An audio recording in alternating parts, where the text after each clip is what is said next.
Contrary to the rumors that you've heard, I was not born in a manger. I was actually born on Krypton and sent here to save the planet Earth. We cannot continue to rely only on our military in order to achieve the national security objectives that we've set. Everybody somewhere between the ages of 18 and 25 will serve 3 months of basic training. We've got to have a civilian national security force that's just as powerful, just as strong. Yes, we can. Obama's healthcare plan will include coverage of all essential medical services. Yes, we can. Obama is a cruel hoax. He works for Wall Street. He's an agent of finance capital. Where did you come up with the number $700 billion? Here's the Treasury spokeswoman's quote. It's not based on any particular data point. We just really wanted to come up with a really big number. To Democrats and Republicans who've opposed this plan, I say, step up to the plate. A few members were even told that there would be martial law in America if we voted no. Secretary Henry Paulson is no George Washington. I don't think anyone questions, Mr. Kashkari, that you're working hard. Our question is who you're working for. Obama pledged that he would resume the Security and Prosperity Partnership talks between Mexico and Canada that President Bush initiated. The old boss is starting to look a lot like the new boss. Robert Gates is going to remain on the job as Defense Secretary for at least a year. Plenty of sources knew about this meeting, told us and others that it was at Hillary Clinton's house, but clearly it wasn't. We've got to give them a stake in creating the kind of world order that I think all of us would like to see. We see you causing a depression so you can blow out the economy and consolidate it and bankrupt it. We know that you are enemies of free humanity, and we are here standing against your tyranny.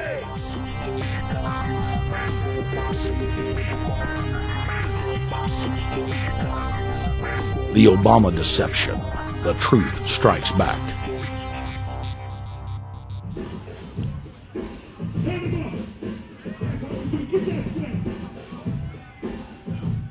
Barack is like the manager of Burger King. All presidents are, including Bush. It's like this. When your fries are cold, if your burger is not done right, you go back to Burger King, America, or your government, and you say, my burger's cold. I want new fries. First, you go to the cashier. That's the courts. You argue to the courts. The courts, if you can't get no justice with the cashier, you say, let me see the manager. I want to go to the Supreme Court. I want to see the president. The manager comes out. Hi, what can I do for you?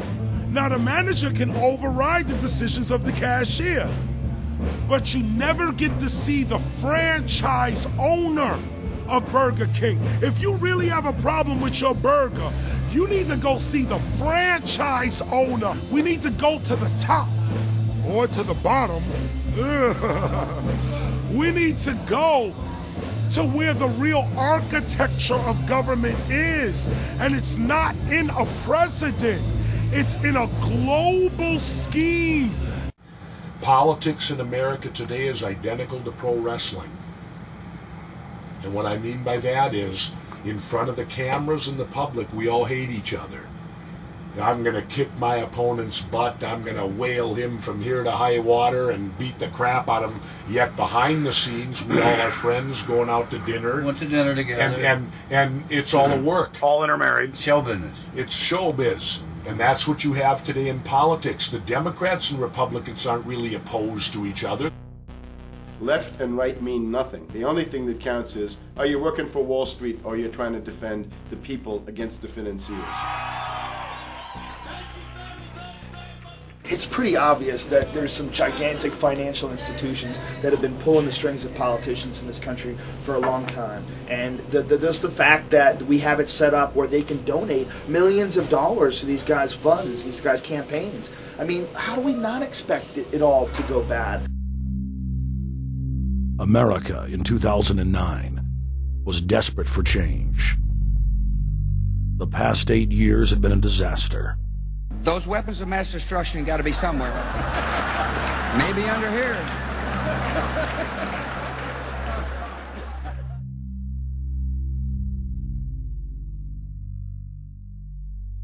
George W. Bush, who had claimed to be a conservative, had tripled the size of the federal government, shredded the Constitution, and destroyed the image of the United States worldwide. Nope, no weapons over there.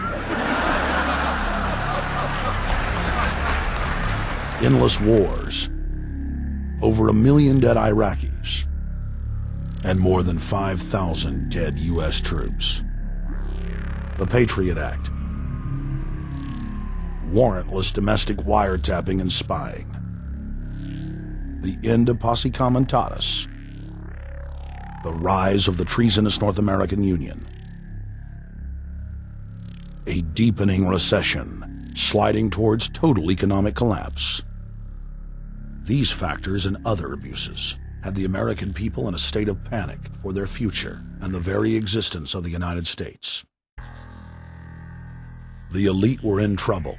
The people were beginning to see through their facade, past their front man, and to the ruling elite behind the throne. For the first time in U.S. history, both parties were universally hated. Congress had a 9% approval rating. The globalist agenda had stalled. And then, onto the scene came a man who promised change. Change we could all believe in.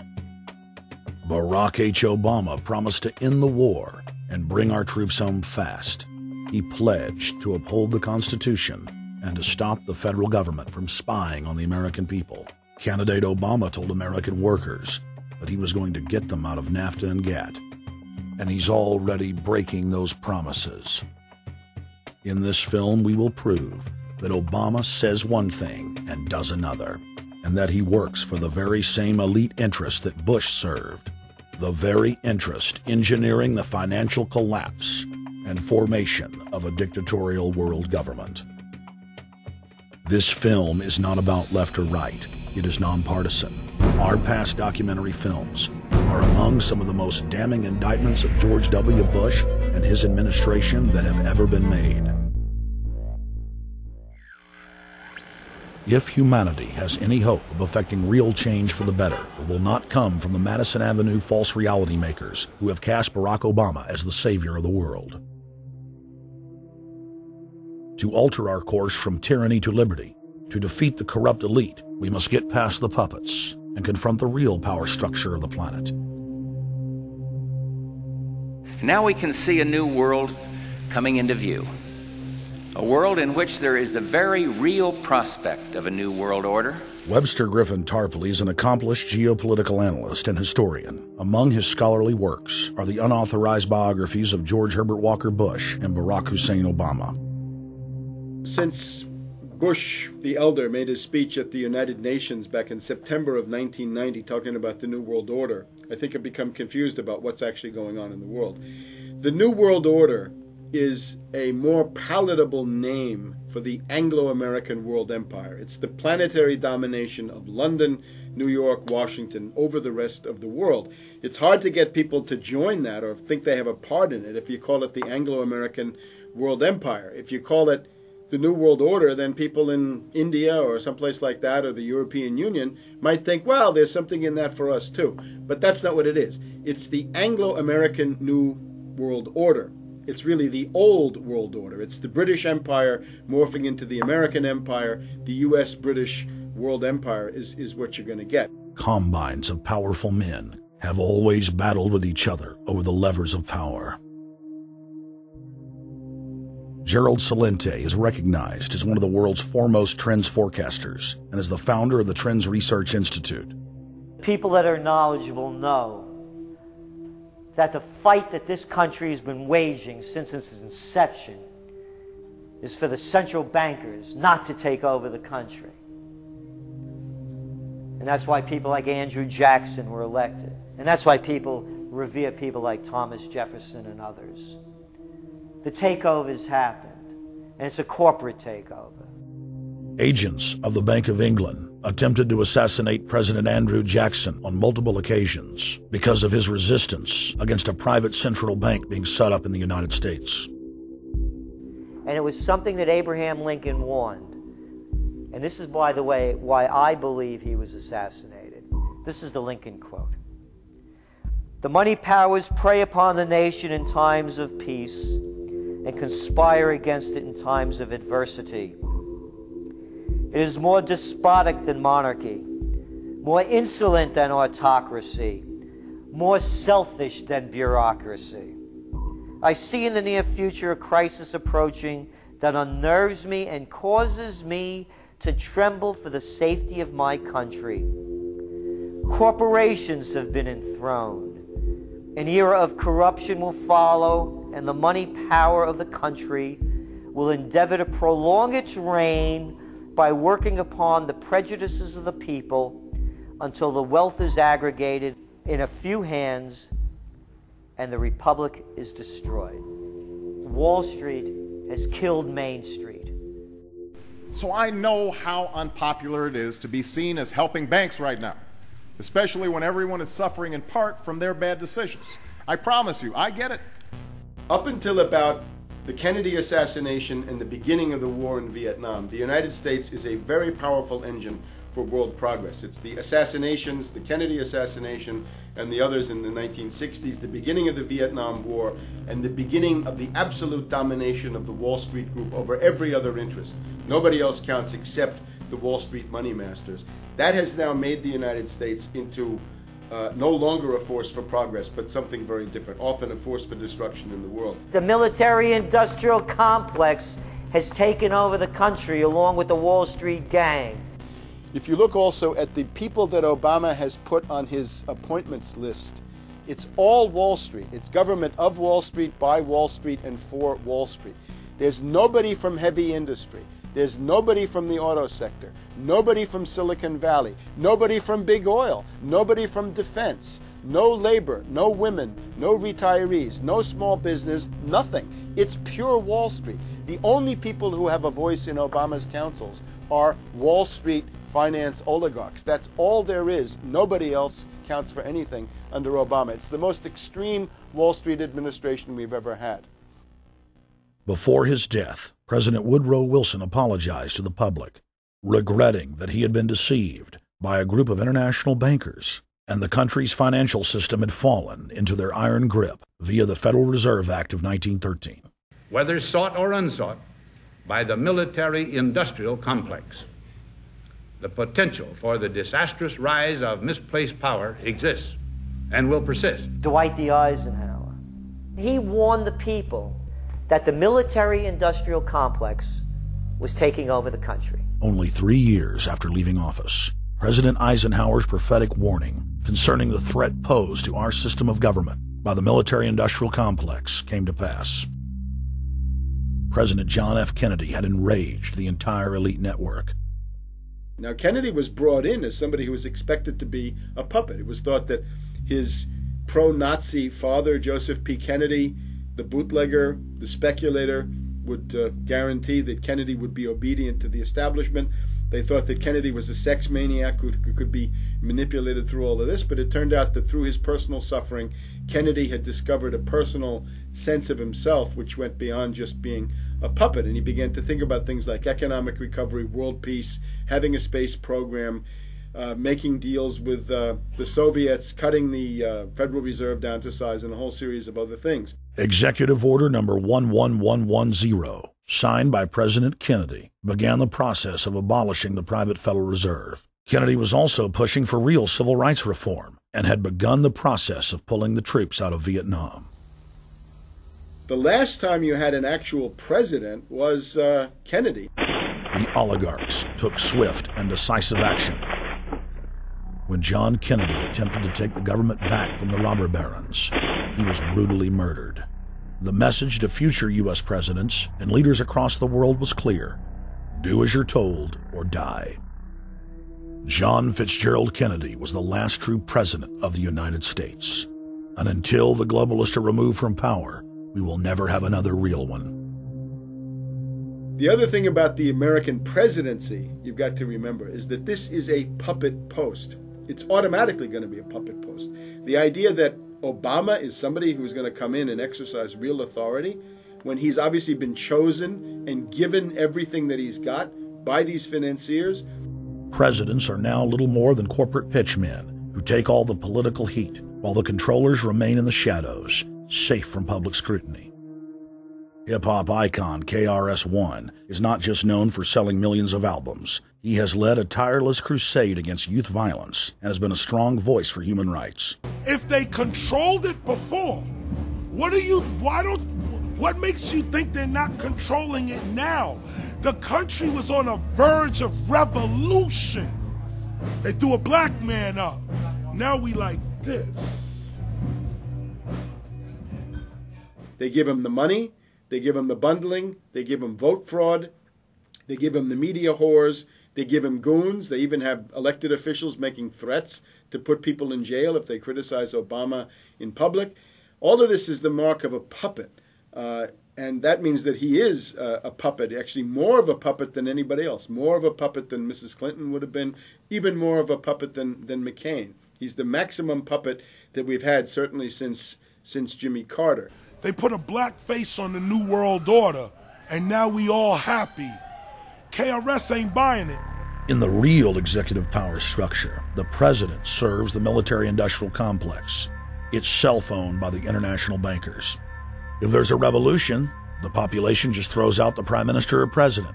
The elite stays in power because the public is never aware of who the real enemy is.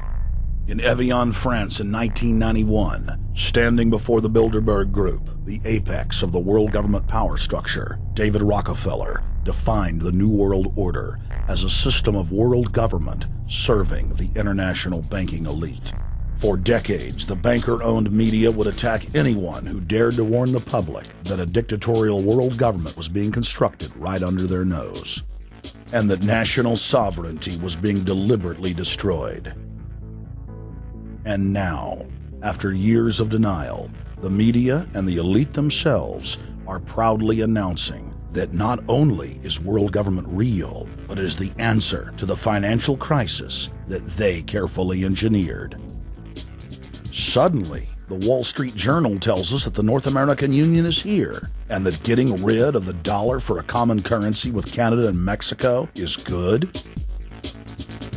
The Financial Times of London, published by a member of the Bilderberg Group, crowed that a dictatorial world government had been kept in the shadows for our own good, and that it was now time for it to emerge from behind the curtains of national security.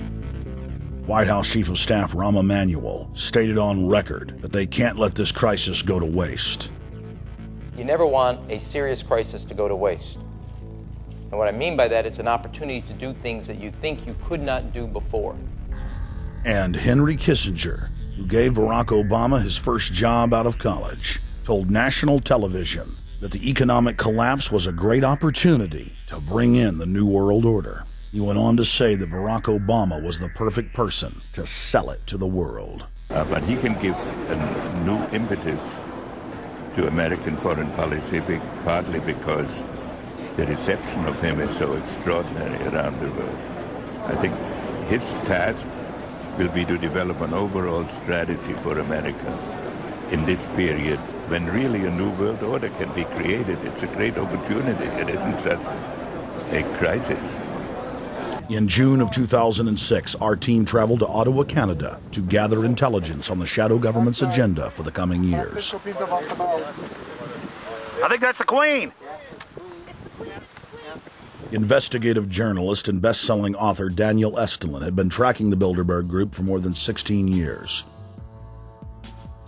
His moles inside Bilderberg informed him that the elite were planning to first run the price of gas up to $150 a barrel, unimaginable in 2006. He also reported that after suckering the middle class back into the stock market, the group was going to implode the subprime mortgage market and destroy public confidence. Well, one of the things that we're getting from this morning and this afternoon's conference, this morning conference was about the energy crisis, the price of oil. The afternoon conference, which started about 4 o'clock, 4:30, they were talking about one of the American delegates, I wasn't told who exactly it was talking about the the concern that the American citizens have had with the housing prices going down, so they're not investing that money. So what they needed to do is they needed to create the illusion that everything is going well. So what they're going to do over the next year and a half is to bring the market back up to 1998, 1999 levels. They're going to get all the suckers to invest whatever little money they have left over, and that's when they're going to make the economy bottom drop out. They need to destroy the economy because as we're running out of oil, when people don't travel, at least that's what they're saying, when people don't travel, when people don't have money, they don't travel, they don't spend any money, which means you don't waste a lot of oil and natural gas. That's the afternoon. So how does this source, I mean, just ballpark, I mean, so you have this source, is it? Well, actually there are two people who are members of the Bilderberg Club. It's actual members. They're members of the Bilderberg Club who for years and years and years have been going and participating in all the conversations. They've always been dead on, always. And last year they said the oil prices are going to go up to 150. At the time it was 39, it went up to 76, basically doubled. If it doubles again, it's going to be back to where these people say. They attack Iran and will it?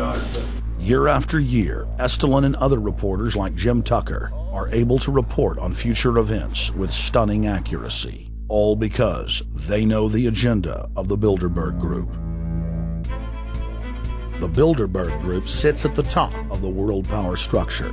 125 of the richest and most influential individuals on the globe make up its membership. From Istanbul, Turkey to Chantilly, Virginia, we have tracked the elusive Bilderberg Group. Bilderberg always insist on a media blackout.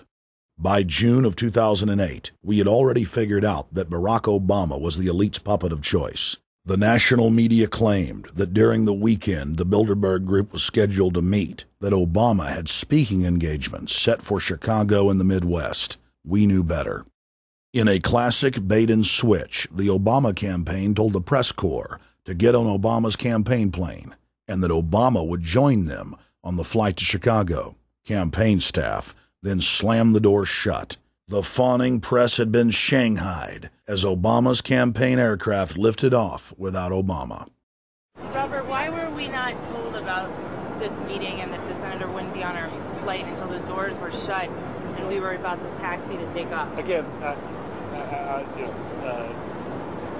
we had a desire, Senator Obama had a desire to do some meetings. Others had a desire to meet with him tonight in a private way, and that's what we're doing. We set up these meetings. They're being done tonight. Again,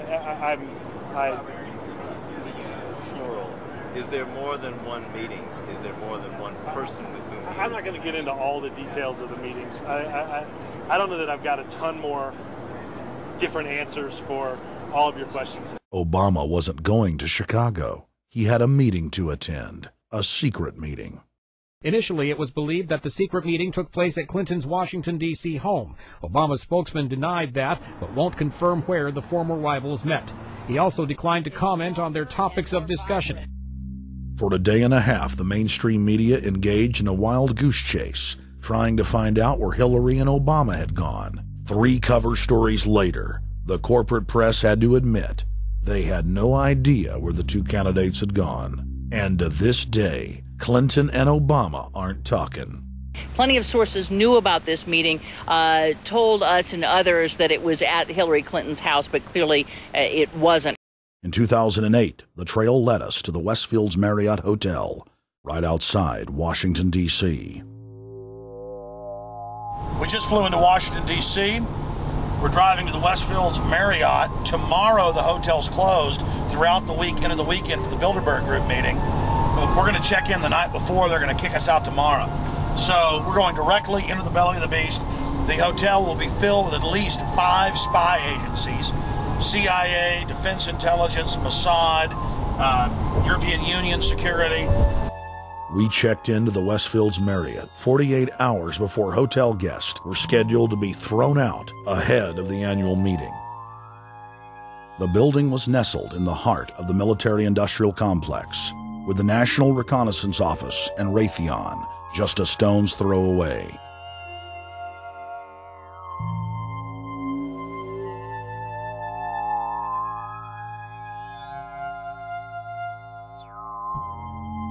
The plan tonight is to try to not get arrested, dodge the security, get in there, get some footage of the elite arriving in the morning, because some arrive before they officially lock it down, and then getting out of the building. That's our plan. I'm also going to be getting a call by a international syndicated radio show, Coast to Coast AM with George Noory, and all week he's getting briefings from me every night about things as they develop.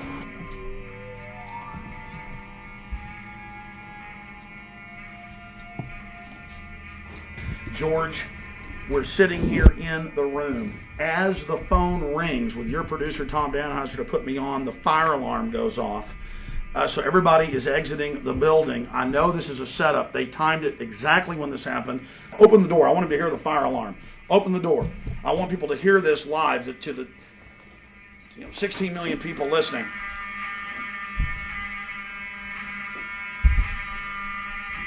George, do you hear that? Now, they're going to use this as an excuse. The Westfields Marriott, right outside D.C. in Chantilly, they want to use this to flush us out of here. They're very upset. Everybody that covers Bilderberg, I was detained 2 years ago, interrogated, screamed at. They said Bilderberg was upset about me, wanted to stop us. This is guaranteed. Everywhere we go, we're followed. We have another hotel across town as a base of operations. They were there questioning us, getting in our faces. We're being followed everywhere. I need everybody's support right now. I pray to God they don't try to set me up. They may have tried to concoct this as some way to say, look, they didn't leave during a fire drill, assessing me knowing I would stay and do the interview. But again, the moment the phone rang with Tom Danheiser, the moment the phone rang, the guys answered it, I'm standing there, the alarm goes off. It's going off right now. The guests are exiting the hotel out there. Of course, there's no fire. This is just absolutely insane. I noticed, too, that there was over 100 security people here today, but tonight we got back and it was a total ghost town, and this is what's insane. We have a security guy walk up to us 30 minutes ago, about 25 minutes ago, before this happened, and said, "What are you guys doing?" We said, "We're just walking around checking out the artwork in the hotel," which we actually were admiring, but we were also going around getting some footage. And they said, "Well, no cameras allowed." We said, "Fine." And then he said, "Yeah, we had somebody do a fire alarm a few weeks ago, and me and Rob, my camera guy, were on. Why is he telling us about a fire alarm?" I forgot that part, George. These bastards have done this. I don't know how. They're planning to try to set us up or something, but this is incredible. We are here in the middle of this right now, George.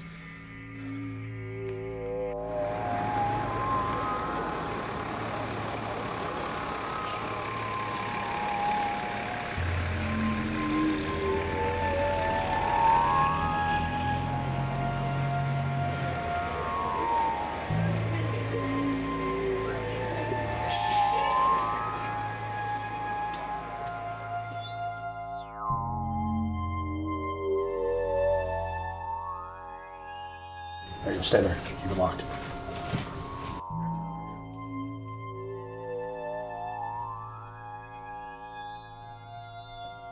Let's go. Let's get out of here now, Richard. Don't screw around anymore. We got out of here on exactly the right time. Is this the way out? Yeah.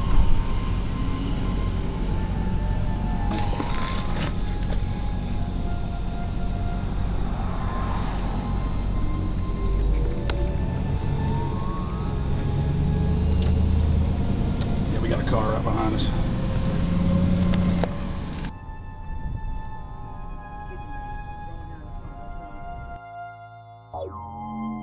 We made about, what, 5 turns and 6 turns, the same car's following us. Now he looks like he's following us into a...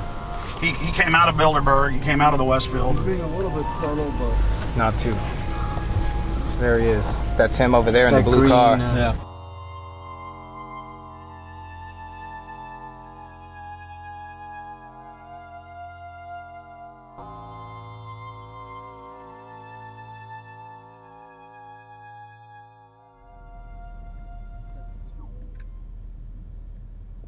We're headed back to the Marriott here in Chantilly, Virginia, the scene of Bilderberg 2008. We successfully infiltrated the last day and a half inside, got out with some great stuff. We've been tailed, and now we're going back to cover the dignitaries, the elitists, as they arrive. And right now is the prime time for them to start arriving for the next 3-4 hours. We took about a 30-minute break. I'm sure we missed a few, but it doesn't matter. Because we've got scores of people that just organically are listeners, info warriors that are out here taking action.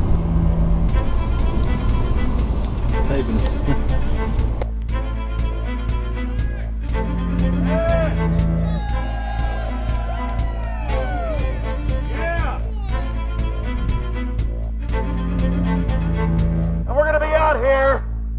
the next 3 days, while you try to chart the future of our destiny, we're taking our destiny back. You're not our gods or our masters.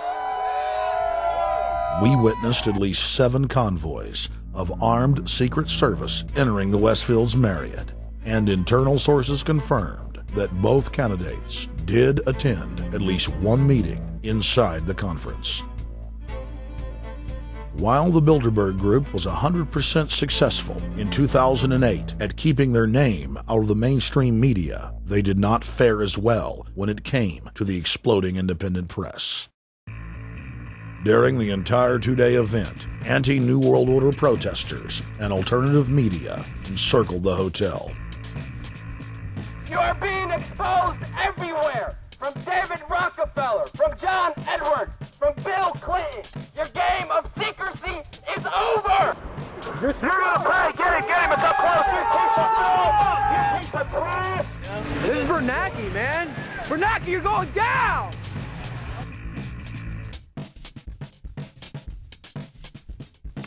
Obama, we know you're here, Obama. You cleared your schedule for the next 3 days. We know you're in Virginia. Arch criminals! New World Order scum! We are not your slave scum! Brave Americans came from all over the United States and bullhorned the main conference hall at close range as the global power brokers schemed inside. You are criminals! You control the central bank, you control the currency, and you're turning our beautiful country and world into a nightmare! The global elite are desperate to keep their organizational meetings a secret. They are keenly aware that if the population discovers that policy is being developed covertly by powerful special interest, the people will revolt. It is our duty to expose these criminals. It's a criminal act under federal law for federal officials to have private meetings to discuss world policy with non-federal workers. So everybody from the State Department, Treasury Department, White House, Defense Department, and others who show up, as they always do, they're committing a criminal act simply by being here to attend a secret meeting with officials from other countries to discuss U.S. policy in the world. So literally it's a criminal act.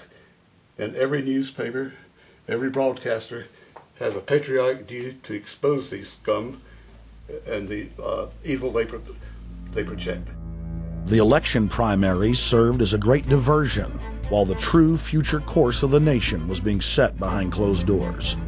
You've got, obviously, the Bilderberger Group, founded by the former Nazi Prince Bernhard of Holland.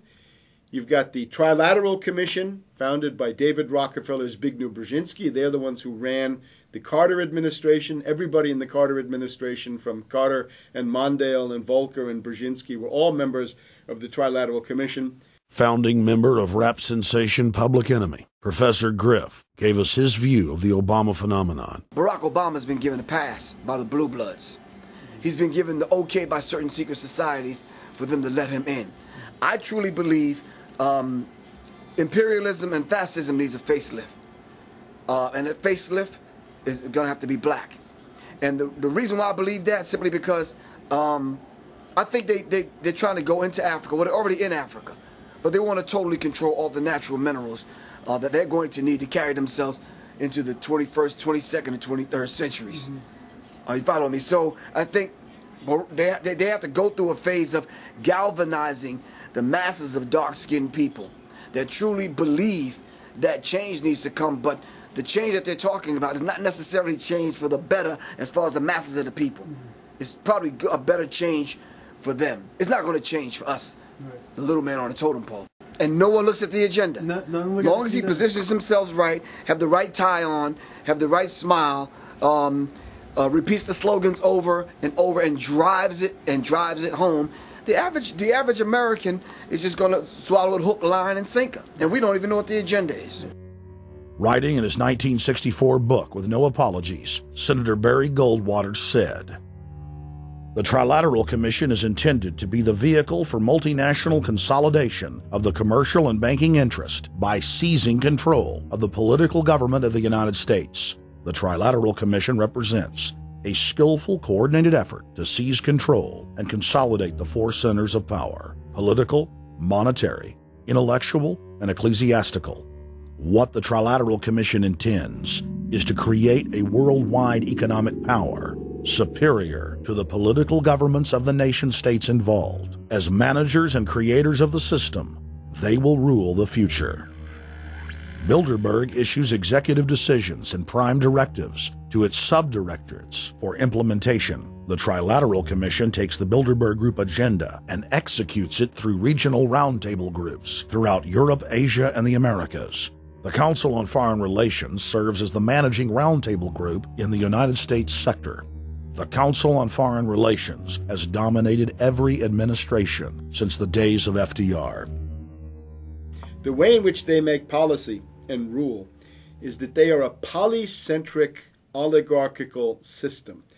You have to be a finance oligarch. Remember, this is not a society ruled by generals, not by priests, not by bureaucrats, not by demagogues, none of those, but by bankers. Bankers rule, and the bankers set up these institutions. They set up things modeled on the Royal Institute for International Affairs, Chatham House, and the Milner Round Table of the period right after the Boer War, so even before World War I. You had the British setting up these round tables, institutes with publications and conferences, and this is how they make policy. Upon Obama's inauguration, members of the Bilderberg Group, Trilateral Commission, and CFR flooded into every position of power in the executive branch, replacing Trilateral Commission and CFR members who previously filled the positions during the Bush administration. When you look at the U.S. ruling class, you'd have to say that they're a really pathetic bunch of failures and bunglers. They are a miserable excuse for a ruling class, and that's one of the big problems we have. Is you go from Clinton to Bush to Obama. What stays the same is the ruling elite that gives these puppets the orders that they act on. And these orders are wrong-headed, let's say, to say the least. They're basically bankrupt. They're going to lead to the collapse of this civilization. What they're doing is using the existence of the United States as a formerly powerful nation state to act out their Wall Street fantasies of world domination and maintaining their capital structures and maintaining their system of looting. And this can't be done. So the basic question is, they've hijacked our country and you got to take it back from them. You've got to drive Wall Street out of the government, and at that point you'd have a reasonable chance of getting back to prosperity and some kind of peace and order in international affairs. We had a chance to speak with economist and author George Humphrey. They have created a power elite, and we're not talking about the millionaire down the street. You can't even be a member of their club unless you're a multi-billionaire. And friends, this is not about rich versus poor. This is about a very, very small handful of the worst criminal element on this planet manipulating and destroying the good people of this nation and of this world. About this Obama with change. Look at the people he's put in to mastermind the economic recovery. Larry Summers. I love it. Every time they talk about Larry Summers, he's always brilliant. He's another brilliant one. He's the one that helped dismantle the Glass-Steagall Act, the banking act that was put in place in the 1930s, so the banks couldn't become the banksters that they become. In the 1990s, you had the beginning of the derivatives bubble, thanks to people like Alan Greenspan, Rubin, Summers, a lot of the people who are now back in the Obama administration. And the derivatives, I think, are the centerpiece of this entire problem today. These are the same people, Geithner from the Treasury Department. Could you imagine that? Now we have the U.S. Treasury Secretary, who also is a Robert Rubin protege of the Larry Summers Group, that dismantled Glass-Steagall and broke apart the regulations that would have prohibited the banks and brokerages from becoming these criminals. He was the former president of the New York Federal Reserve, And now he's our Treasury Secretary. And as we all know, the Federal Reserve is as federal as Federal Express. It's a private bank. And now we've put this guy in charge of it? I mean, Wall Street has hijacked Washington in broad daylight. Every single one of his appointments support the status quo. Every one of his appointments are there to screw the American people. Every single one of his appointments are people who are working to bring down the Republic and the Constitution of this country. Secretary of the Treasury, Timothy Geithner, Bilderberg Group and Trilateral Commission member. Secretary of State Hillary Clinton is a Bilderberg and CFR member. She is also married to Trilateral Commission member William Jefferson Clinton. Ambassador to the United Nations, Susan Rice, Trilateral Commission. National Security Advisor General James L. Jones, Bilderberg, Trilateral Commission, and CFR. Deputy National Security Advisor Thomas Donilon, Trilateral Commission, CFR. Special State Department Envoy Henry Kissinger, Bilderberg Group, Trilateral Commission, and CFR. Chairman, Economic Recovery Committee, Paul Volcker, Bilderberg Group, Trilateral Commission, Council on Foreign Relations. The Director of National Intelligence, Admiral Dennis C. Blair, Bilderberg Group, Trilateral Commission, CFR. Secretary of Defense Robert Gates, Bilderberg Group, Trilateral Commission, CFR. Deputy Secretary of State James Steinberg, Bilderberg Group, Trilateral Commission, CFR. State Department Special Envoy Richard Haass, Bilderberg Group, Trilateral Commission, and President of the CFR. Obama Presidential Advisor Alan Greenspan, Bilderberg Group, Trilateral Commission, CFR. State Department Special Envoy Richard C. Holbrooke, Bilderberg, Trilateral, CFR. And the list goes on and on. Even if Barack Obama were the most wonderful person in the world, he was groomed and brought to power by the global elite to carry out their agenda. Humanity must look past Obama and realize that presidents come and go, but the shadow government and their program of global enslavement continues. How could people be so stupid and gullible to believe a bunch of political people? So people who voted for Obama were trying to express, I think, first of all, something worthwhile. The hatred for Bush, Cheney, the neocons, the desire to punish the Republicans for their adventures, their police state, and their economic depression. The second question was on the economy. People felt that Bush was selling them down the river into a world depression. He is, of course, the new Herbert Hoover in that regard, so they were trying to get something different from that. The tragedy, of course, is, and this is really why Obama was groomed and prepared over a period of almost 30 years now, that Obama is there to frustrate and to deceive all of those hopes. Obama is a cruel hoax. He's a bogus sham. He's an absolute denial of everything that you'd expect from an American president. It is very disturbing to see well-meaning people falling for high-tech propaganda over and over again. It happened after 9/11. The American people en masse were swept into a mob psychology, irrationally throwing their common sense to the wind and doing whatever the administration told them to. The general public eventually caught on to the fact that George W. Bush was a deceitful thug and that the economy was in freefall. In the midst of it all, Barack Obama was there, speaking out against the abuse of the people at the hands of the establishment. With the election of Barack Obama, the world rejoiced that the United States was no longer in the hands of madmen. But unfortunately for humanity, this was another vicious fraud. I want to like the guy. He speaks gently, he's intelligent, he seems to be a man of peace. He is just as charismatic as they come. But you know what? Is that a tree is really, really measured by the quality of its fruit. And when you kind of put away all the flowery words, when you put away all the rhetoric, when you put away all the rock and roll music, what he does is what's important for the people of this country, starting with the truth. Obama is notoriously a liar. He promised that he would get out of Iraq, I think within 16 months at some point. We had Samantha Power telling the Scotsman that he wouldn't be bound by those promises, and sure enough, he's now not going to be bound by those promises. Obama pledged in hundreds of speeches and interviews that within 6 months of being elected, he was going to bring our troops home from Iraq. But after he was inaugurated, the story changed. Now he said that they would look at bringing some of the troops home in 16 months. 2 weeks later, his story had changed again. Now the administration would look at bringing the troops home in 23 months. Well, Obama's already fudging. He's fudged since day one in this election, where he first said we're getting out. Well, now it's a timetable, and now it's da-da-da, because they're getting to him. They're understanding that, and he ain't going to be able to get him out because people more powerful than him got us in. When he first ran, remember, he was going to take the troops out. I get in there, troops come home. Day one.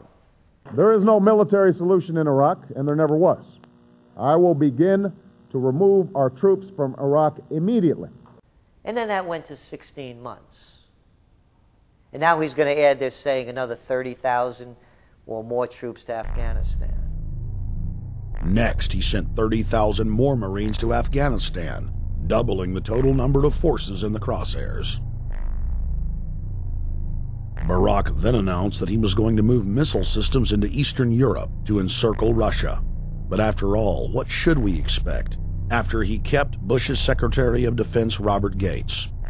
The outcome of this policy is if you're constantly meddling near the Russian borders with these fascist creeps, IMF, NATO agents like Yushchenko of Ukraine or Saakashvili or Georgia, or these Kaczynski twins in Poland, or various collections of people in Latvia, Lithuania, Estonia, you're tied to these gangsters, and if they decide to start a war, that rapidly escalates into thermonuclear World War III. This is worse than the neocons. Bush and Cheney never got as far as Brzezinski, Soros, and the other people running Obama.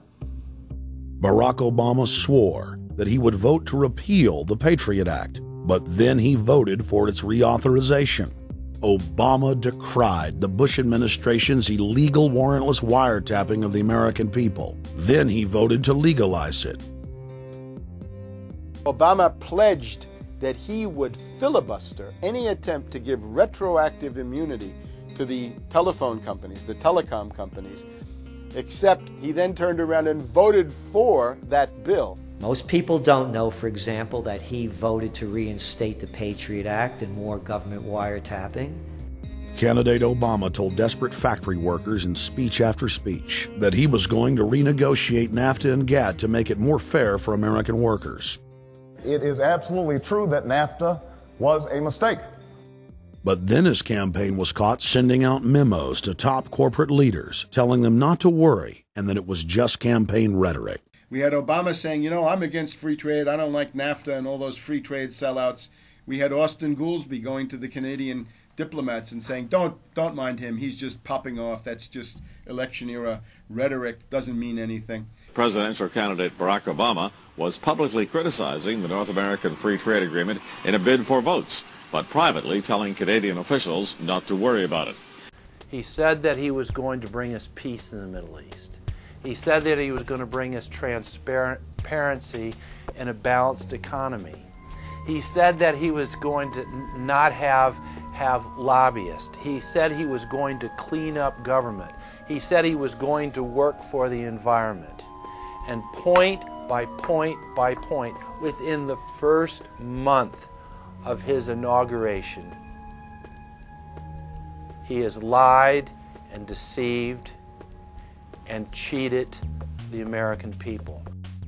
The people of the United States and the world were filled with hope that Obama was the real deal when in his first week in office he signed an executive order supposedly closing Guantanamo Bay and other secret prisons.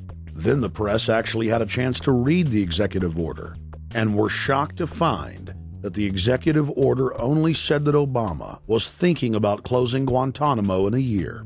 But worst of all, the executive order continued the practice of rendition, which the LA Times called secret abductions. They don't know. They think that he's signed off immediately on closing Guantanamo, but he's allowing prisoners now to be taken to foreign countries and not knowing where they're sending them and to be tortured in foreign countries. They don't know that they kept that provision in there. Obama is now continuing the practice of secret arrest, secret prisons, and most importantly, indefinite detention without trial. When a British High Court said that it was preparing to release secret British and U.S. torture orders that prove that the Bush administration was ordering personnel to systematically abuse detainees, Barack Obama threatened to cut off all U.S. intelligence ties to England. To add insult to injury, he stated that the program was important to national security, not only endorsing Bush's crimes, but continuing them. Obama voted for a reinstatement of the Patriot Act. And by his early deeds already, again, as we saw with the issues of retention, he's willing to send people that have been charged with nothing to be tortured to so-called get the truth out of them. If the makers of this film attempted to cover all of Obama's lies, this documentary would never be released because there are new ones every day. So in the interest of time, we're going to cover one more big one. Barack and his handlers made the cornerstone of his campaign, keeping lobbyists and donors out of his administration. Within hours of being elected, Obama did a 180 and filled the White House and federal government with lobbyists and donors at all levels. Obama picked William Lynn, the top lobbyist for Raytheon, to fill the number 2 position at the Department of Defense. Timothy Geithner, former president of the private Federal Reserve Bank of New York, was picked by Obama to be Secretary of the Treasury. Geithner promptly crammed the Treasury Department full of lobbyists, like his chief of staff, Mark Patterson, formerly the top lobbyist at Goldman Sachs. Obama appointed top lobbyist to the Saudi royal family, George Mitchell, as the lead Middle Eastern envoy. Obama appointed the king of Wall Street lobbyists, Leon Panetta, to head up the CIA. Obama tapped Tom Daschle, top lobbyist for healthcare firms, to run the Department of Health and Human Services, and the list goes on and on. Then, 3 weeks into his administration, Obama launched a new lie, more outrageous than the previous. With Academy Award-level conviction, he said that he was upset about the banker bailout, which his own chief of staff, Rahm Emanuel, another former Wall Street executive, had engineered. Obama said that he had signed an executive order capping the CEO's salaries of those who had taken the bailout money. There was just 2 problems.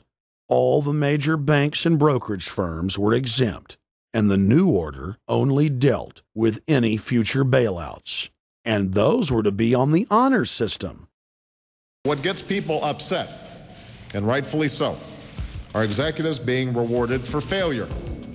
AIG, Bank of America, and Citigroup, which have received billions in bailout money, don't fall under this plan. Only banks negotiating future agreements with the government will be restricted. But this appears to be built on an honor system, and White House Press Secretary Robert Gibbs had a hard time explaining how enforcement would work.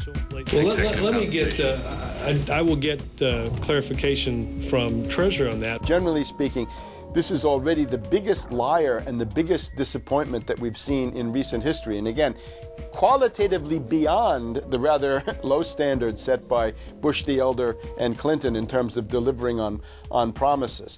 Bottom line, Obama is a fantastic actor and an even better liar. His track record is clear. He has done the opposite of everything he told the people he would do. They'll make up one lie after another. And if you believe these people, knock yourself out. I don't believe a word they say. Within 1 month of the passage of the first banker bailout bill, the press reported that over $5 trillion had just disappeared out of the U.S. Treasury. By December, the amount of money that had been stolen had reached $8.5 trillion. The leadership of both political parties circled the wagons and would not discuss where the money had gone. In the Fed! In the Fed! Informed Americans protested the private Federal Reserve System at all 38 of their regional governorship offices. Arrest Bernanke and Paulson! Arrest all the criminals that stole the banker bailout money! It was refreshing to see people standing up against the real power structure, not being distracted by the elite's frontmen like George W. Bush and Barack Obama. We traveled to Dallas, Texas to cover We the People taking on the real enemy. Hey, I want to talk to the workers up there on the parapet. The ones smoking cigarettes and just jump back. You're with the American people, we know that. But understand, ask the workers inside. You're not in a federal government building. You're in a private Federal Reserve that uses that name as a fraud. That'd be like if my first name was Federal Reserve Jones. I'm still not the federal government. I'm not a federal agency. But if I said my name was Federal Reserve, I could go out and pay off politicians and get them to allow me to get into power so I could issue the currency and credit, and then I could buy up the world. That's what these criminals have done. A lot of people think that the Federal Reserve is already part of the government. They're not. It's controlled by cliques of unelected, unaccountable bankers meeting in secret. Most of these people have never even been through the formality of a Senate hearing or a Senate confirmation. They claim that they're part of the U.S. government. They masquerade as if they were part of the U.S. government. But in reality, this is a purely private operation. Jackals, hyenas, raptors, all of them loyal, not to the American people, but to the Wall Street banks, which is where most of them come from. Everyone is pointing to Barack right now, President Obama, as saying, you got to get the economy together. You got to get the economy together. When in fact, the president has very little to do with the economy. It's the Federal Reserve chairman that at least sets the policy. That's a privately owned company, the Federal Reserve Bank. They set the agenda. These guys are masquerading as a federal institution. They are a private banking consortium, and this is their front, their holding company. The Federal Reserve is not federal. It's a front for a private banking cartel. That's on record in congressional testimony, and they're the ones orchestrating the economic collapse we're seeing right now, so that's why we're here. While at the End the Fed rally outside the Federal Reserve Bank in Dallas, Texas, we spoke with Ron Paul's brother, Wayne Paul. 1913, the Federal Reserve Act was passed, floor of the House, where 3 members of Congress were on the floor. At that time, they only needed a majority of votes to pass it. So in 1913, the Federal Reserve Act was passed. 20 years later, 1933, under Roosevelt, the United States was declared bankrupt. And in 1933, the Federal Reserve private bank says, okay, USA, what are you going to pledge as collateral on the debt you owe me? What happened by 1936? Does anybody know?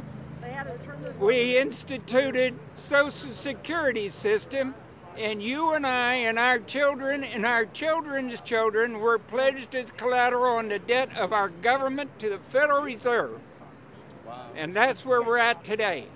It took 20 years to make this country bankrupt, and since then, our government has operated under emergency powers of our government. It is not the president that makes the decision in this country. It's the Secretary of Treasury who turns around and is put in there by the Federal Reserve to manage the bankruptcy. We've been in bankruptcy ever since. So to print $700 billion and to give it away, how do they get away with it? The manager of the bankruptcy is told by the Federal Reserve this is the way to go. That's where we're at today. Yes, we should point out, Congressman Ron Paul now has a huge amount of sponsors for a bill in the House of Representatives to abolish the private Federal Reserve crime syndicate. In 1913, the money power of the country was taken away from the people. By constitutional privilege, it belongs with the Congress, but it was given up in the Federal Reserve Act. The Federal Reserve is no more federal than Federal Express, but yet it has the power to determine the direction of use of money in our economy. If we could take that power back and put the Federal Reserve under Treasury, we start to be in a position of being able to control monetary policy on behalf of the United States people. The Federal Reserve is totally private, and Alan Greenspan 2 weeks ago on PBS on Lair NewsHour said on record that they are above the law, the Congress, the President, everyone. No court can do anything. We run America. What is the proper relationship, what should be the proper relationship between a chairman of the Fed and a president of the United States? Well, first of all, the Federal Reserve is an independent agency, and that means basically that there is no other agency of government which can overrule actions that we take. So long as that is in place and there is no evidence that the administration or the Congress or anybody else is requesting that we do things other than what we think is the appropriate thing, then what the relationships are don't frankly matter. Notice what Greenspan is saying. Greenspan is saying the Federal Reserve is beyond the law. And in reality, they are in practice beyond the law. Nobody, as far as I know, has ever audited the Federal Reserve. One of the first things we ought to do when we nationalize the Fed is go in there and find out the audit. Who stole money? Who engaged in corruption? There's a whole series of people going back to Volcker, to Greenspan, to Bernanke, and so forth. Think of the arrogance of private group of banks that have bankrupted the nation by design so they can repo the country. A private group of banks that loaned us our own money back are telling us they're above the law. You are not above the law, criminals. No one is above the law. No one is above the law, and the private Federal Reserve sure as hell isn't either. Since the founding of the Federal Reserve back under Woodrow Wilson, the Federal Reserve has struck out 3 times. They didn't stop the crash of 1929. They didn't stop the banking panic of 1932, 1933. And now they are the cause of the derivatives crisis because they're the ones who inflicted derivatives on the world with Alan Greenspan. Instead of our economy being about goods and services and real products and manufacturing, it's all about these guys, the private Federal Reserve that masquerades as a government entity who controls the issuance of currency and credit. They're the ones that have cut off the liquidity in the market. They told us have a debt-based economy. Then they cut it off once they get us under their thumb and implode the economy so they can consolidate it. And that's what they're doing right now. I mean, it's in their own documents, it's in their own statements. They claim, give us unlimited power, give us trillions of dollars of the Baker bailout bill that's already $5 trillion, not $850 billion as they say. And we'll get the economy going, but they're hoarding the money and buying up other banks that aren't part of the Federal Reserve, buying up insurance companies, buying up roads, infrastructures, media empires, defense contractors. What the banks do is they implode an economy by cutting off credit, and then once things really fall to a low, and they know the low because then they buy everything up and start then putting more money back into the economy, and then they build it back up. So they build us up and then shear us, build us up and shear us. And they're getting ready. All over the world, they're always shearing some country, imploding it. Comes out in their own IMF and World Bank documents. That's just the foreign arm of the same cartel. And these are the people who claim to be the saviors of the economy, the people who have created every important crisis in the past 100 years, the Federal Reserve. So it's illegal, it's unconstitutional, and it's a failure. And I think the failure is what everybody can see right now. Yeah, what they do is they make you think Clinton's evil in running things. Then, oh, Bush will save us. And then, oh, Bush was evil. Now we'll be saved by Barack Obama, but he's just a puppet. But as we get deeper into this phase, when they implode the economy, they have all the money and all the control. But they also like to pose as the savior.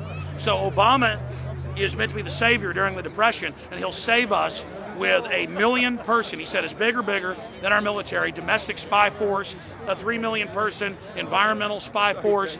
So giving people these jobs to be government bureaucrats and spies to go out and manage the other 290-something million Americans.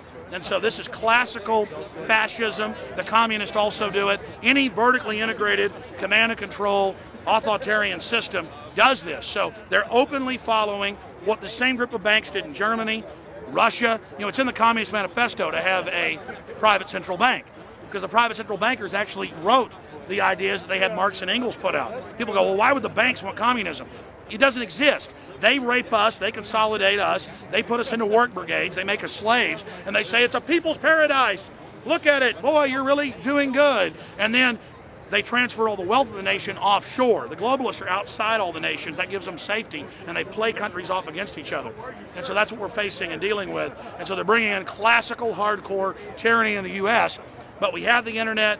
We've grown our numbers. The alternative media has exploded. That's why they're trying to move in to shut down and regulate and tax the web, but it's too late for them. They're playing in the 19th century, 20th century rules. It's 21st century, the century of resistance to tyranny. And so it's going to be one hell of a fight with the people and free humanity on one side and the New World Order on the other. And every one of you out there counts, needs to be involved in this fight like nothing you've been involved with before, because this is life and death. Everything depends on exposing these people. Everything depends on showing the people that this is the New World Order, this is the criminals. We're dealing with the king rats here, the people that are carrying out tyranny worldwide. And either they fall or we fall. Either worldwide darkness and a new age of tyranny and oppression and with a scientific overlay, or a new age of liberty and freedom and a new renaissance. The choice is the people's out there. Okay, we can tell you what's going on. You can check it out for yourself and find out it's true. But don't wait. Investigate now. Get involved now. Go out there and reach out now. We don't have time. If you're looking for the solution, look in the mirror. Look right into the mirror, because you out there, men, women, old, young, black, white, doesn't matter. It's going to be up to you if they win or if liberty succeeds and the people have a chance of having any future. These are cold-blooded eugenicists. These are cold-blooded people who think they're God, think that they're our masters, that think that we're animals. These are the guys that funded Lenin and Stalin and Hitler and Mao. These are the guys, it's all on record, that bankroll this stuff. They are hardcore vicious, and they must be resisted. You're watching The Obama Deception. We're going to go right back to the film in just a minute. But I wanted to take some time out in the middle of the film to encourage all of you that are watching it online right now to go to Infowars.com and purchase a high-quality DVD of the film. Or you can go to PrisonPlanet.tv and download a high-quality DivX version to burn to disc or DVD to give to your friends, your family, your neighbor, and your community. I also want to challenge all the viewers out there to take time out, to write notes as you watch this film, and to check all the claims that we've made for yourself, because I'm confident in the information presented here. And I want you to not trust me, but to know for yourself, to know in fact that Obama is a betrayer and a liar, a Judas goat, a Trojan horse to bring in the one world government. So again, I want to thank you for watching The Obama Deception. You can go to Infowars.com and get a high-quality DVD, or watch it in super high quality and burn disc to give your friends, your family, your neighbors, and warn the public at PrisonPlanet.tv. Now let's cut right back to The Obama Deception.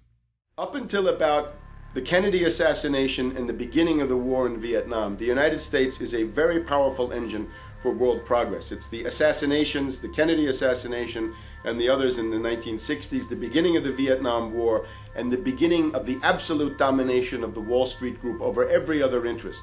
Nobody else counts except the Wall Street money masters.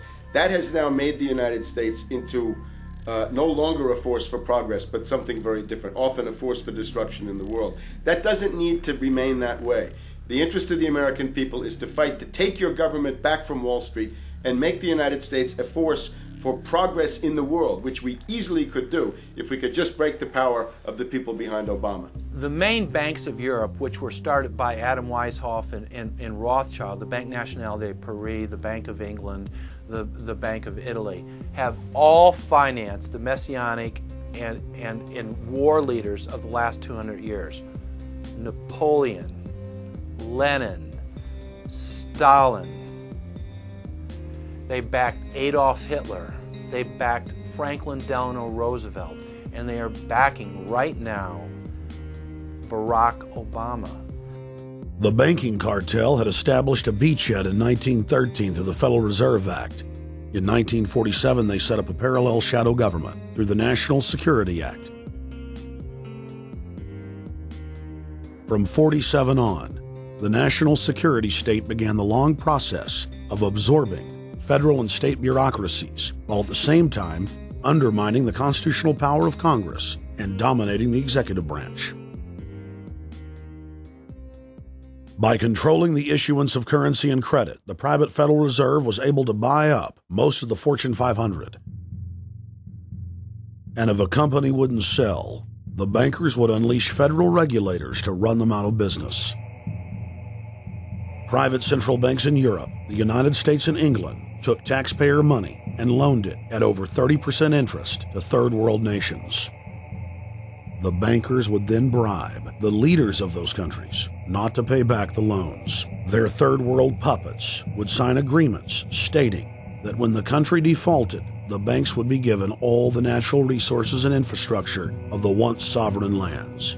But worst of all, the countries would pledge future taxes paid by the people in perpetuity as profit to the private banks.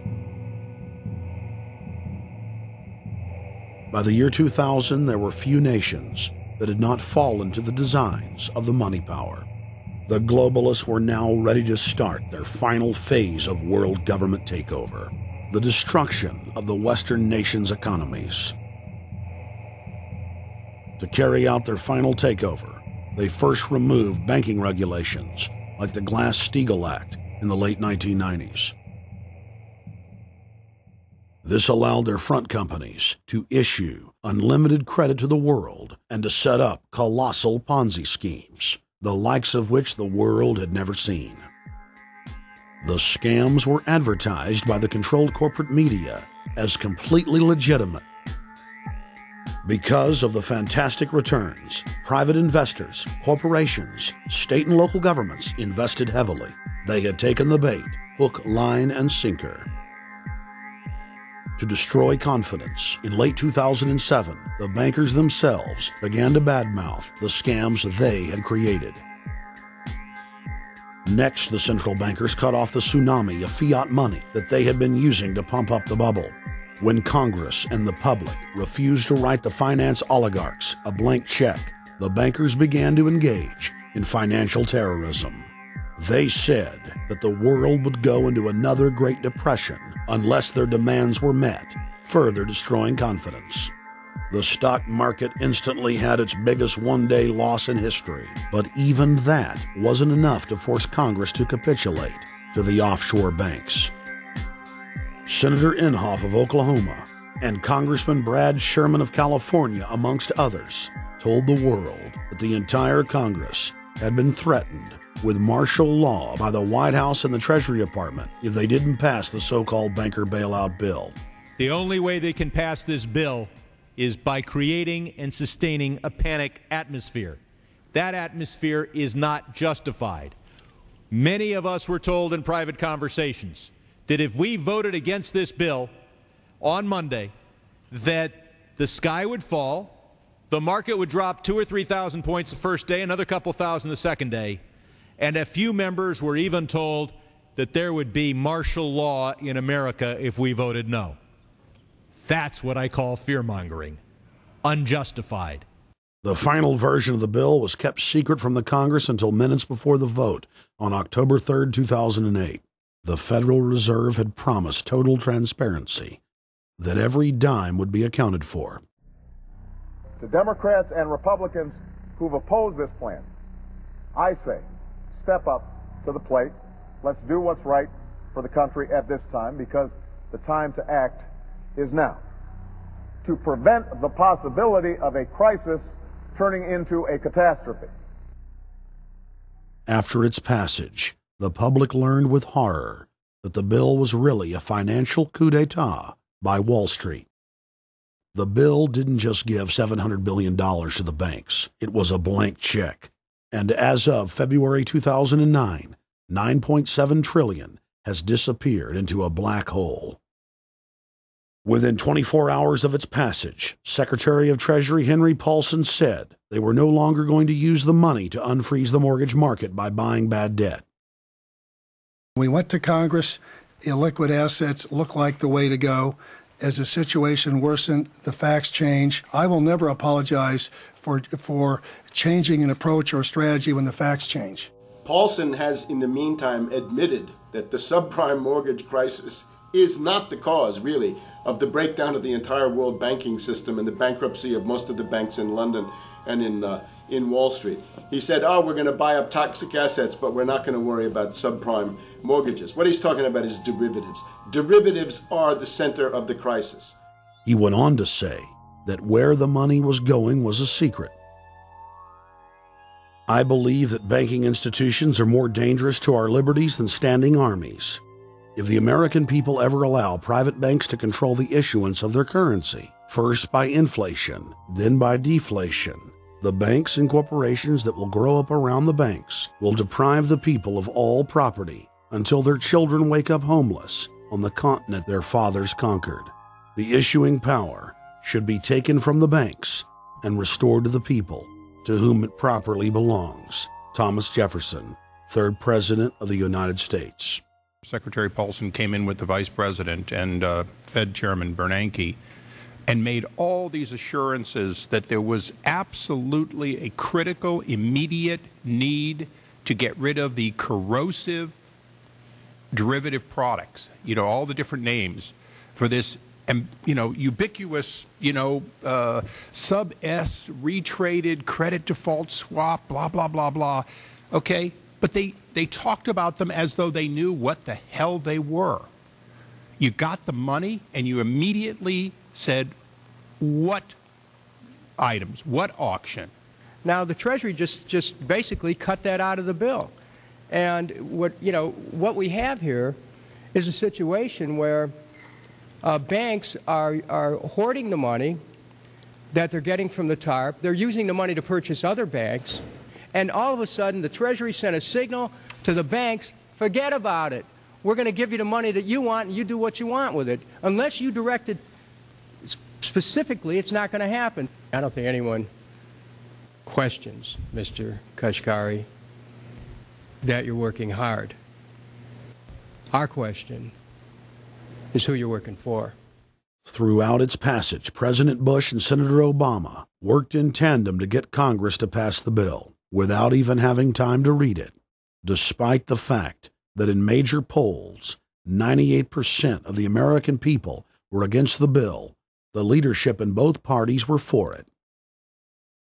And I really want to commend Barack Obama, because as we were involved in the this and that and different provisions of the bill to persuade people, he really gave them confidence that this was the right decision for the American people, even though it wasn't, in our view, a great bill for them to vote on. I want to take a particular moment to also thank an individual who's not here, and that is Barack Obama, who made numerous calls not only to all of us, but to members of our caucus, and helped us gather the votes on the Democratic side to pass this legislation. Bankheads then bragged to the press that they were hoarding the bailout money and using it to buy up smaller, healthy banks and insurance companies. Their plan was working like a charm. Next, the central bankers loaned the federal government back $787 billion of our own money at interest for President Obama's so-called stimulus package.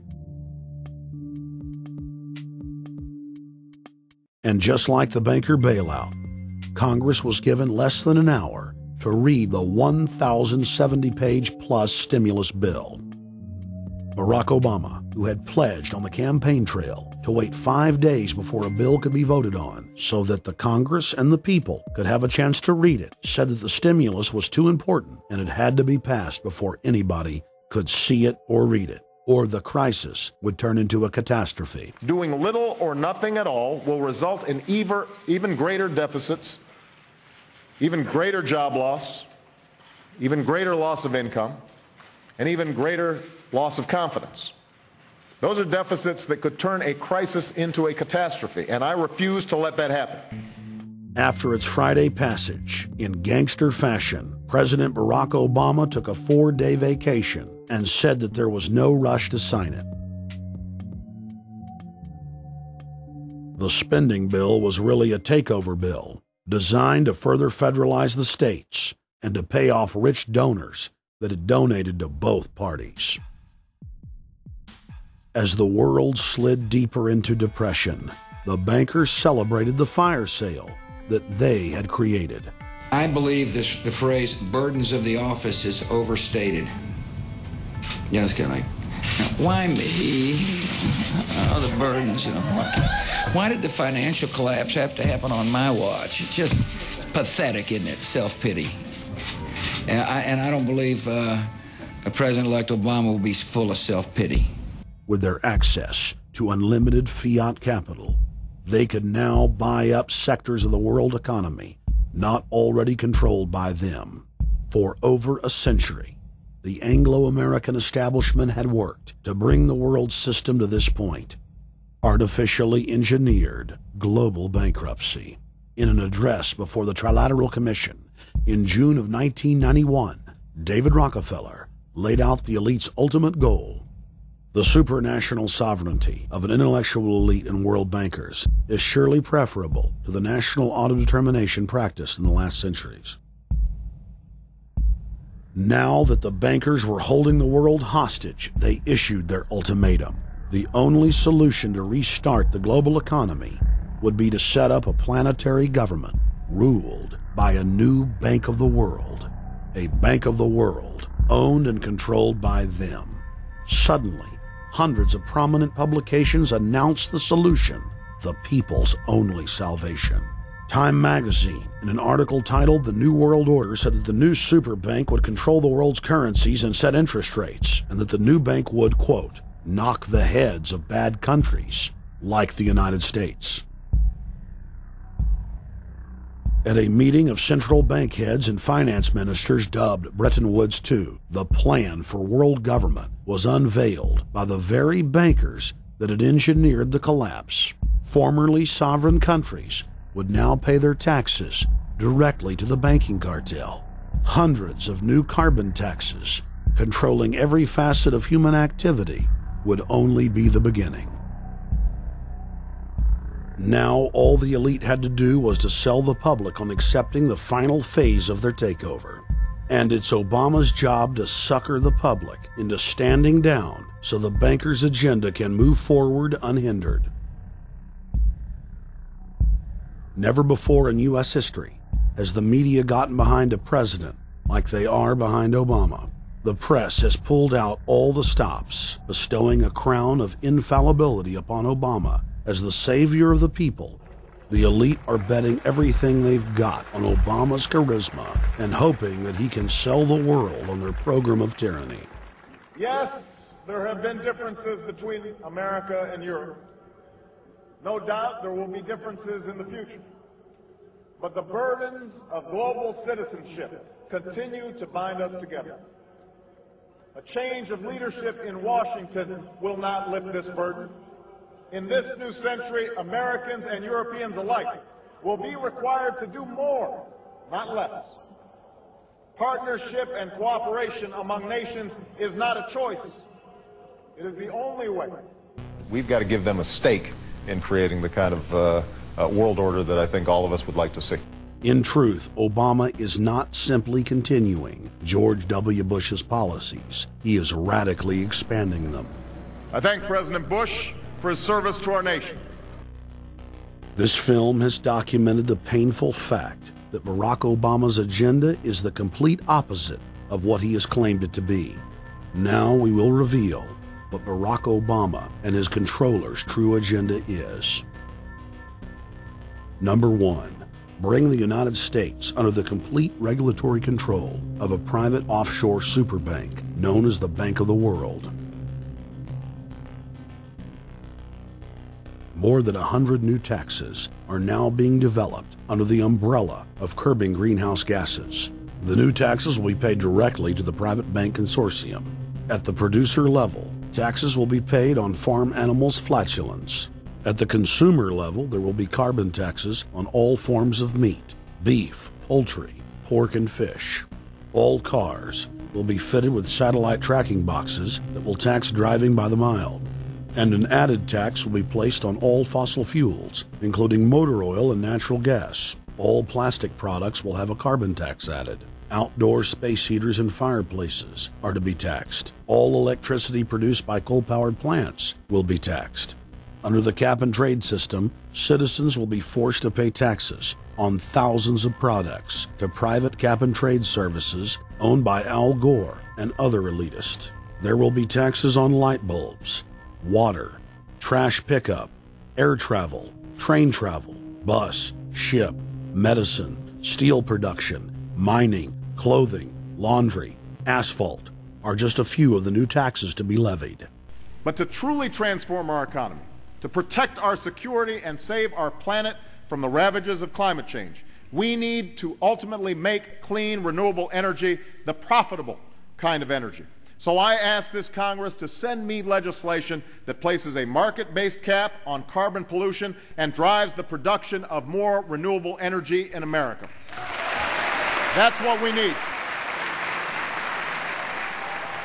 The notion of anthropogenic global warming is a fraud. In other words, the idea that the planet is getting warmer and that human activity is somehow responsible is a pseudo-scientific fraud. It's a big lie. It's a monstrosity.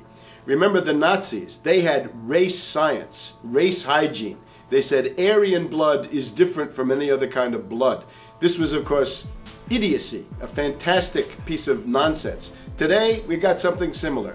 Global warming caused by human activity, and the answer to that is carbon tax plus cap and trade, according to the wishes of Al Gore, Prince Charles, and basically the entire world banking community, the world oligarchy. What they're trying to do with that is to perpetuate the current system where bankers rule the world, financiers rule the world, and the rest of us get the crumbs from the table. But remember, if you try to put on cap and trade and a global warming carbon tax with the idea that you're going to save the polar bears, what you're going to do is destroy human society. You're going to cause genocide on a massive scale. The deaths will be measured in the hundreds of millions and indeed in the billions. Just the idea of global warming means that there'll be no development for Africa, no development for the poorer parts of Southeast Asia, and no world economic recovery of any kind ever in our entire lifetime. So it's important to expose and fight the pseudo-scientific fraud of global warming. One more point about this. You don't need a climatologist to know that this stuff is a fraud. I'm a historian. I can tell you, in the last 1,000 years, we had a period of very warm temperatures called the medieval warm period, where all kinds of grapes and semi-tropical stuff was growing very far into the northern hemisphere. That was about 1100, 1200. It happened to correspond with an all-time maximum of sunspots. Right now, we can say that we're going into another maximum period where there'll be some warming, but we're well within the limits of the medieval warm period. About 1600 to 1650, there was an ice age in northern Europe. The North Sea was filled with ice. The German and Dutch ports and the English ports were filled with ice.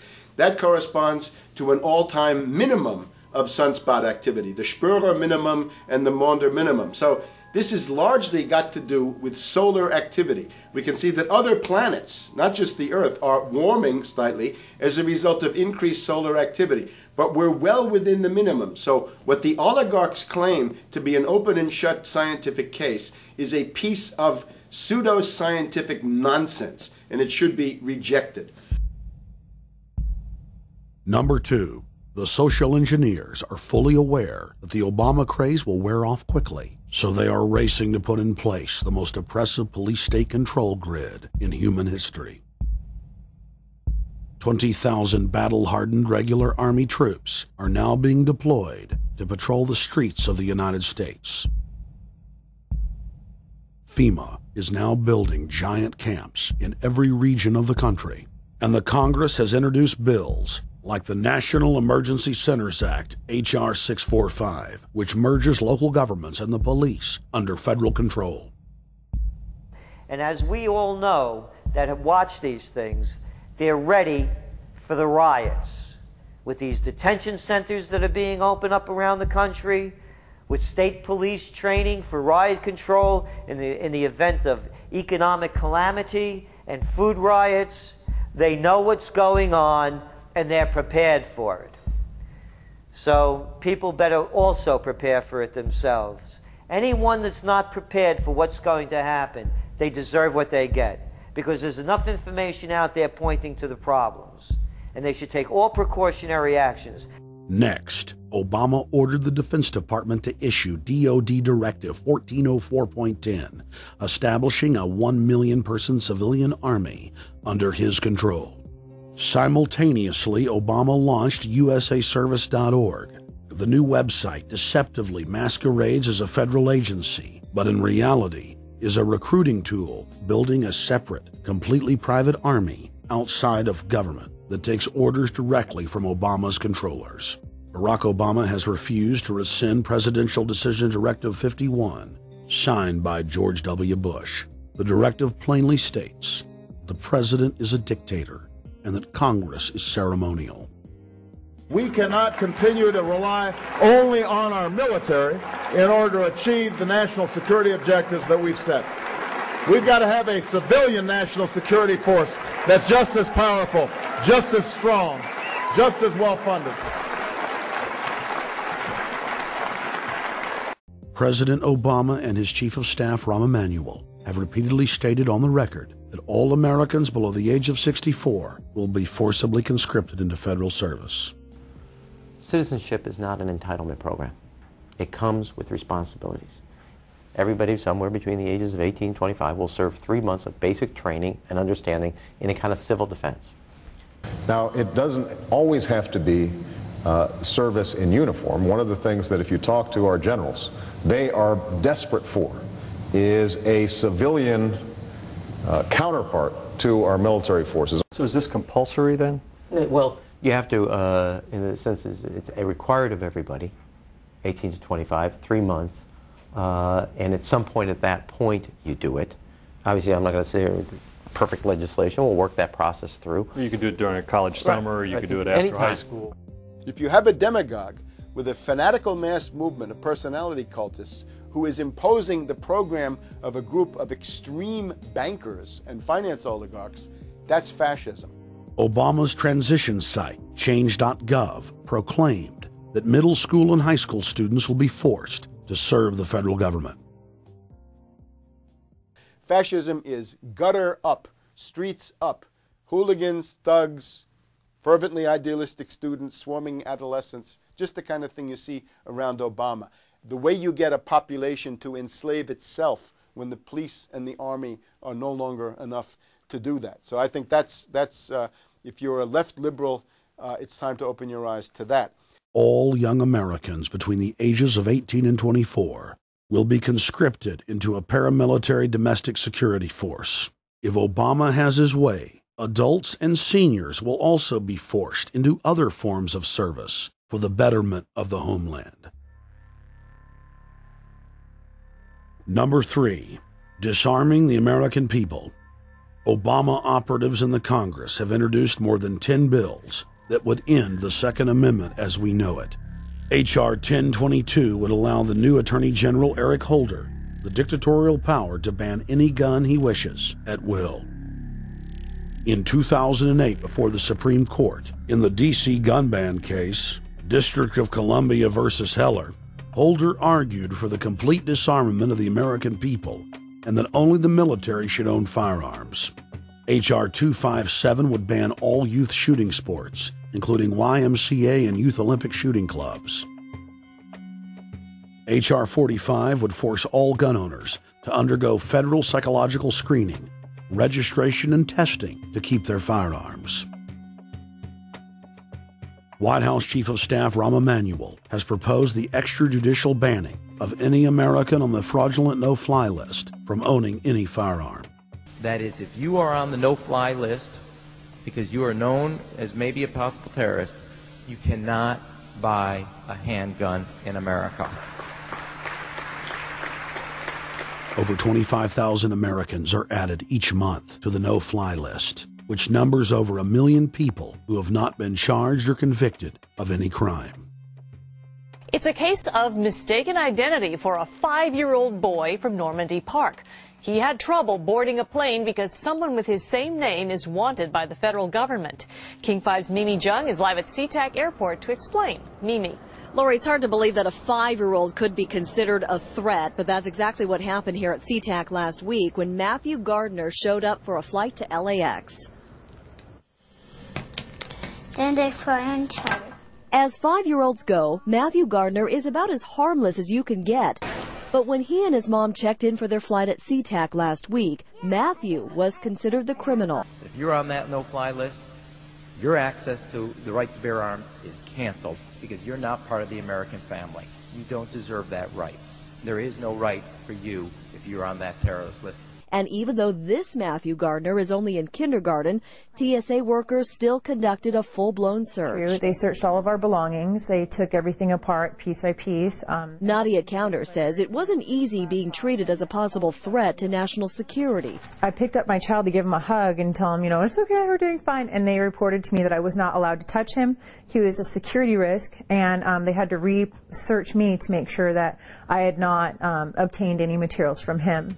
Number 4, massive restrictions on the First Amendment guarantee of free speech. The President, Congress, and the FCC have announced plans to not only curtail speech on talk radio and newspapers, but to also regulate speech on the Internet through the Orwellian-named Fairness Doctrine. The Obama machine is also pressuring Congress to pass draconian hate speech laws that will eviscerate the First Amendment. Number 5, they plan to further federalize health care so that the government can dictate what kind of care citizens receive.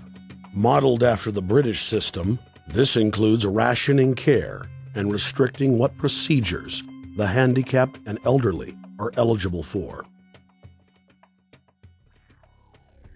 Number 6, Obama is already pushing to expand the Department of Defense budget and to station more U.S. troops overseas to encircle Russia, China, Iran,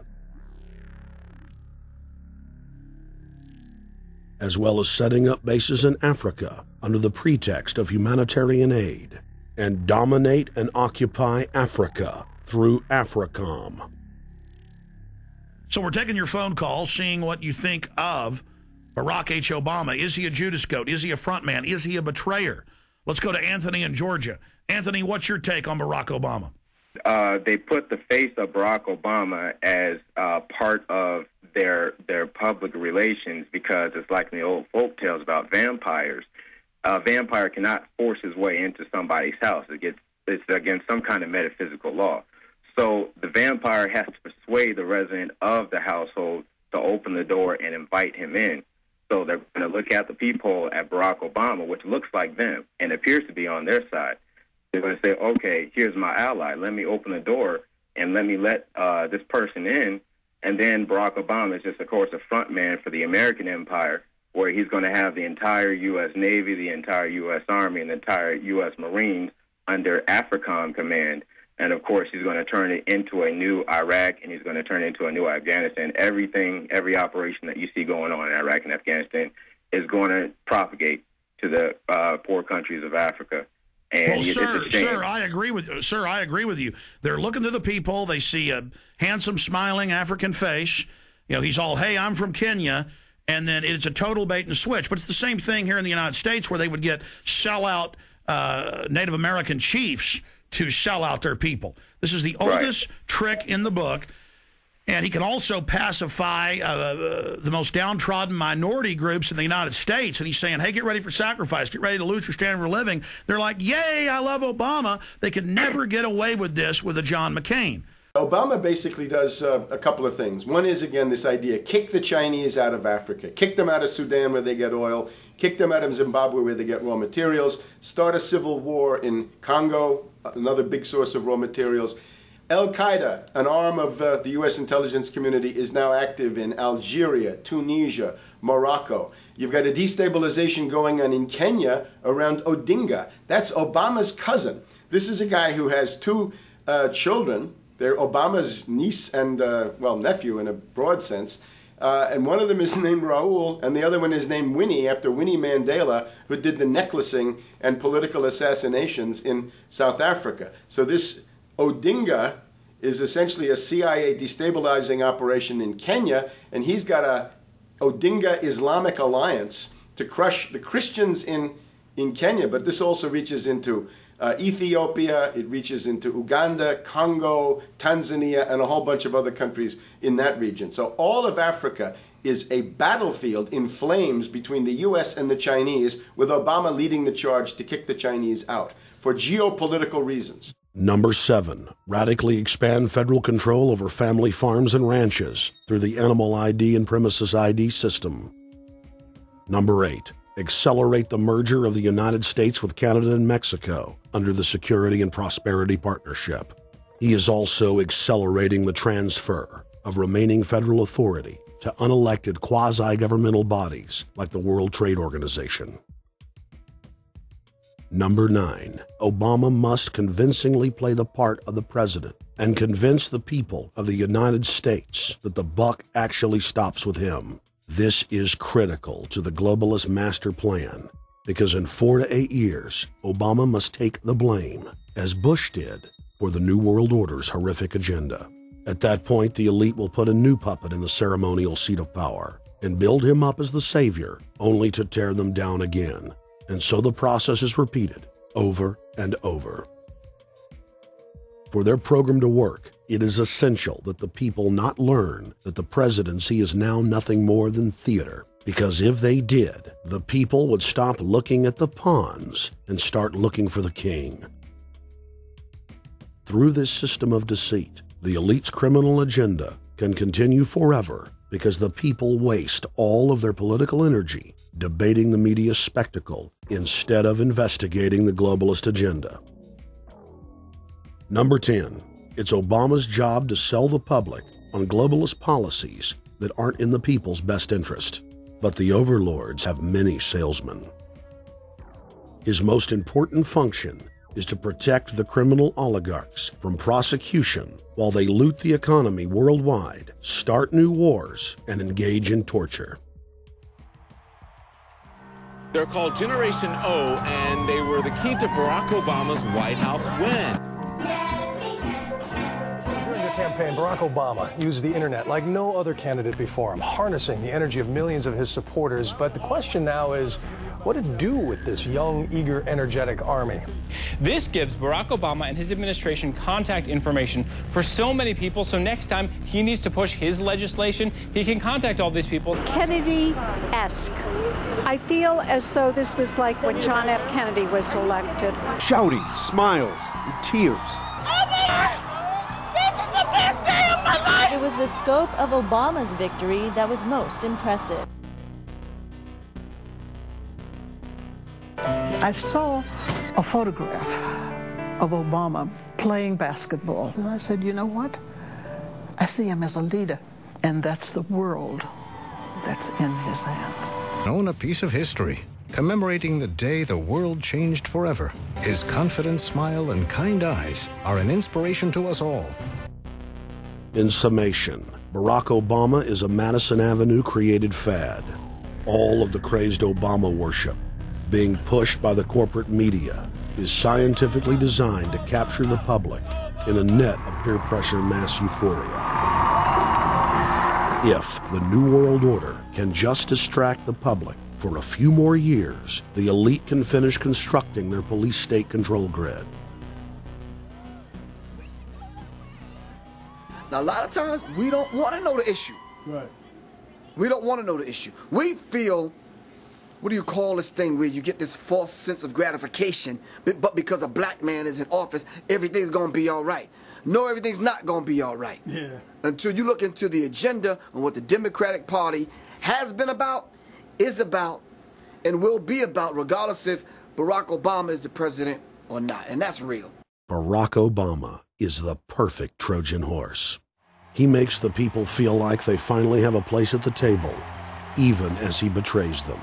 I won't have to worry about paying my mortgage. Oh, it's such a blessing to see you, Mr. President. Thank you for taking time out of your day. Never in my life will think that this will ever happen. Sadly, many Obama supporters can't see what's right in front of their faces because they've already invested their very identity in this artificially created cult movement. Throughout history, it has happened over and over again. People turn their intellect over to cult of personality mass movements, and it's happening again. The evidence presented in this film is documented fact, And those that ignore what history has taught us do so at the peril of us all. As frightening as the information in this film is, there are many things we can do to stop the globalist agenda dead in its tracks. First, we expose the cult of Obama for what it is, a sad hoax. Next, realize that we are all being propagandized 24/7. Investigate all information for yourself, be it political parties, the media, or this film. Be aware of the tricks that the elite use, like the staging of false flag terror attacks and other crises. Rediscover the Constitution and Bill of Rights. Promote a culture of true liberty. There is a reason the internationalists are attempting to destroy the sovereignty of all 50 states. They know it is one of the biggest threats to their domination. The federal government has been completely hijacked by foreign interest, and more than 25 states have recognized this fact and are moving to block the New World Order at the state level by declaring their 10th Amendment powers. But most important of all, there is a huge awakening taking place in the United States and across the world against the globalist agenda. Free people everywhere are joining together and saying no to corruption and tyranny and no to world government. This is the center of endurance, and endurance is what wins wars. Not how many people you kill, but how long can you endure. George Washington lost almost every battle he had, but he endured. He out-endured the British. And that's how the battle was won. Endurance. And each and every one of you watching this, every single one of you, is just as important as the people who were our founding fathers. You are just as important as the Sons of Liberty who met in the 1770s to philosophize about freedom, to philosophize about a republic, to philosophize about a truly free country with a republic. There's 1 billion people on the planet. It only takes one to change it. Are you the one? There may be everybody in your classroom bugging out. Your whole school may be on fire with kids wild and bringing guns. But are you the one? Nature has a way of abundance. Nature puts out a lot of stuff looking for the one. So if you're going to go along with the trend of let's just kill each other, let's disrespect each other, then you're part of nature's plan as well, to be part of just the excess. But if you think more of yourself than just being the excess, you'll do more for yourself. Are you the one? Everybody's not going to make it. But you have an opportunity to save yourself. Well, we don't have to look back thousands or even hundreds of years to see how dangerous this present-day situation is. We can look back to Bolshevik Russia. We can see the takeover by the Bolsheviks talking about the people's revolution, talking about the positive change. And Lenin came in, and then Stalin. The fact is that over 40 million Russians between 1925 and 1940, good Russians, people who were Christians, people who had their own businesses, people who were educated, they were exterminated because they had their own business, because they were educated, because they believed in God's law.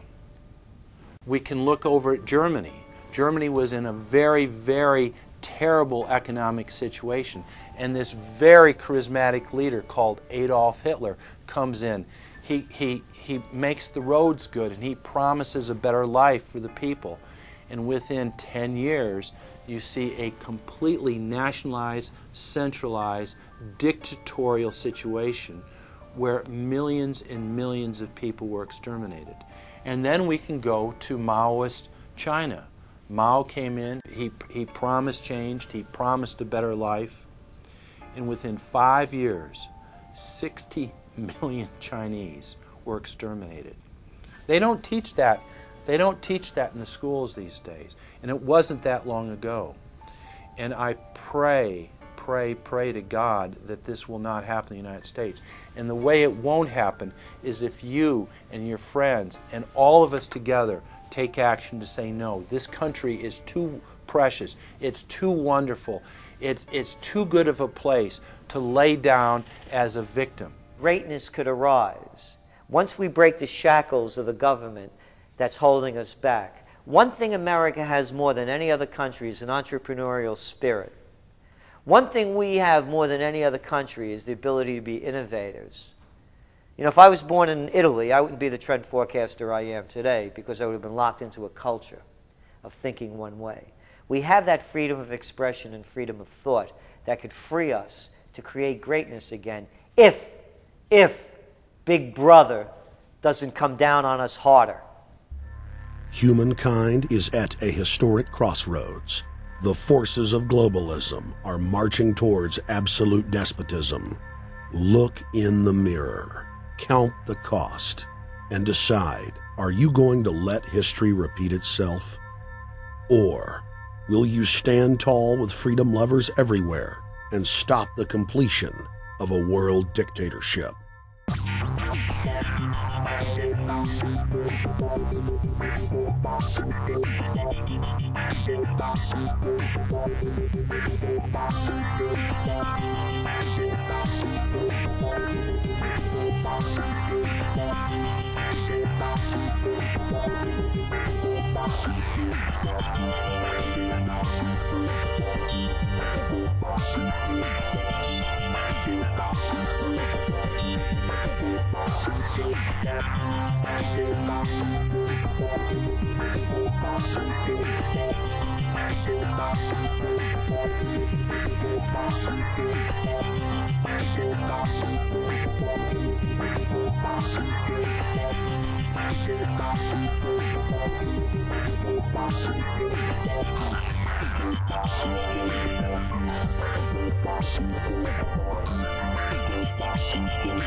Thank you for watching The Obama Deception. I want to challenge all of you out there who are shocked by this film to take time out to research the claims of this documentary so that you will discover that we've told you the truth and that, frankly, it's far worse than we could even present here in the limited time we had. And once you find out the claims in this film are true, I want to ask you to do the only thing you can do. Spread the word. Warn your friends and family, your neighbors, about this deception, about this betrayal. We have to warn the people that Barack Obama, despite his fancy teleprompters and his silver tongue, is nothing more than a New World Order frontman, a pitchman, selling you tyranny. Please get the high-quality DVD at Infowars.com. Make copies of it. Get it out to people. Wake them up. Let them know the threat. Let them know what the New World Order and the global banking system is doing. Download high-quality copies at prisonplanet.tv. Whatever you do, get the truth out to the people. Because as Thomas Jefferson said, all that evil men and tyrants need to flourish is that good men and women do nothing. So we cannot stand here idle while this treason is taking place, while this betrayal is unfolding. Thank you so much for watching The Obama Deception.